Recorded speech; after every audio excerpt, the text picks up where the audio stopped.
خدا کے زندہ اور پاک کلام میں سے لوکا کی انجیل 19 باب۔ یسوع اور زکائی۔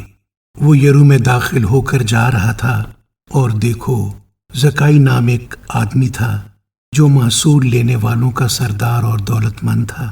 وہ یسوع کو دیکھنے کی کوشش کرتا تھا کہ کون سا ہے، لیکن بھیڑ کے سبب سے دیکھ نہ سکتا تھا، اس لیے کہ اس کا قد چھوٹا تھا۔ پس اسے دیکھنے کے لیے آگے دوڑ کر ایک گولر کے پیڑ پر چڑھ گیا، کیونکہ وہ اسی راہ سے جانے کو تھا۔ جب یسوع اس جگہ پہنچا تو اوپر نگاہ کر کے اس سے کہا، اے زکائی، جلد اتارا، کیونکہ آج مجھے تیرے گھر رہنا ضرور ہے۔ وہ جلد اتر کر اس کو خوشی سے اپنے گھر لے گیا۔ جب لوگوں نے یہ دیکھا تو سب بڑبڑا کر کہنے لگے کہ وہ تو ایک گنہگار شخص کے ہاں جا اترا۔ اور زکائی نے کھڑے ہو کر خداوند سے کہا، اے خداوند، دیکھ، میں اپنا آدھا مال غریبوں کو دیتا ہوں، اور اگر کسی کا کچھ ناحق لے لیا ہے تو اس کو 4 گنا ادا کرتا ہوں۔ یسوع نے اس سے کہا، آج اس گھر میں نجات آئی ہے، اس لیے کہ یہ بھی ابراہیم کا بیٹا ہے، کیونکہ ابن آدم کھوئی ہوئوں کو ڈھونڈنے اور نجات دینے آیا ہے۔ اشرفیوں کی تمثیل۔ جب وہ ان باتوں کو سن رہے تھے تو اس نے ایک تمثیل بھی کہی، اس لیے کہ یروشلم کے نزدیک تھا، اور وہ گمان کرتے تھے کہ خدا کی بادشاہی ابھی ظاہر ہوا چاہتی ہے۔ بس اس نے کہا کہ ایک امیر دور دراز ملک کو چلا تاکہ بادشاہی حاصل کر کے پھر آئے۔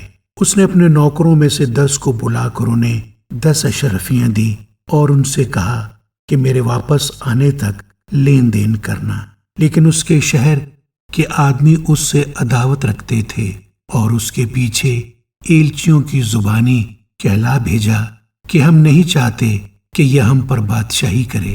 جب وہ بادشاہی حاصل کر کے پھر آیا تو ایسا ہوا کہ نوکروں کو بلا بھیجا جن کو روپیہ دیا تھا، تاکہ معلوم کرے کہ انہوں نے لین دین سے کیا کیا کمایا۔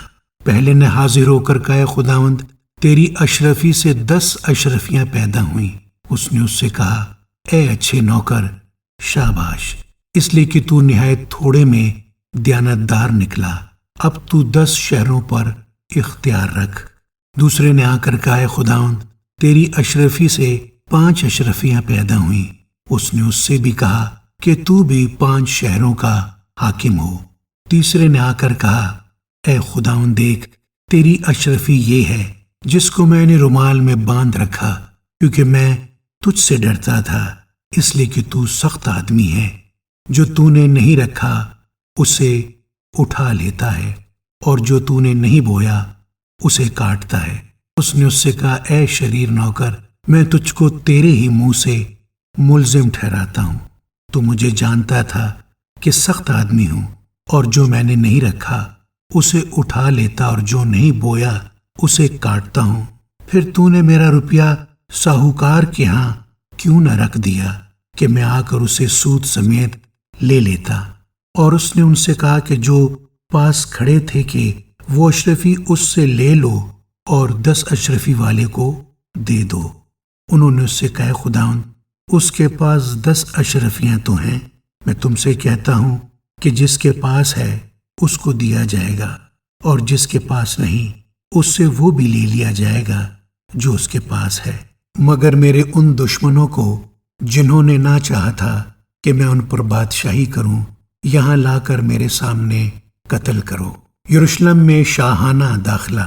یہ باتیں کہہ کر وہ یروشلم کی طرف ان کے آگے آگے چلا۔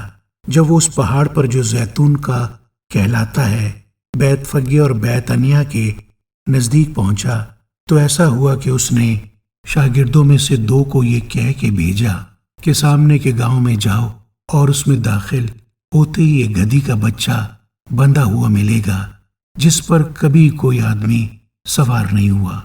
اسے کھول لاؤ، اور اگر کوئی تم سے پوچھے کہ کیوں کھولتے ہو تو یوں کہہ دینا کہ خداوند کو اس کی ضرورت ہے۔ بس جو بھیجے گئے تھے انہوں نے جا کر جیسا اس نے ان سے کہا تھا ویسا ہی پایا۔ جب گدھی کے بچہ کو کھول رہے تھے تو اس کے مالکوں نے اس سے کہا کہ اس بچہ کو کیوں کھولتے ہو؟ انہوں نے کہا کہ خداوند کو اس کی ضرورت ہے۔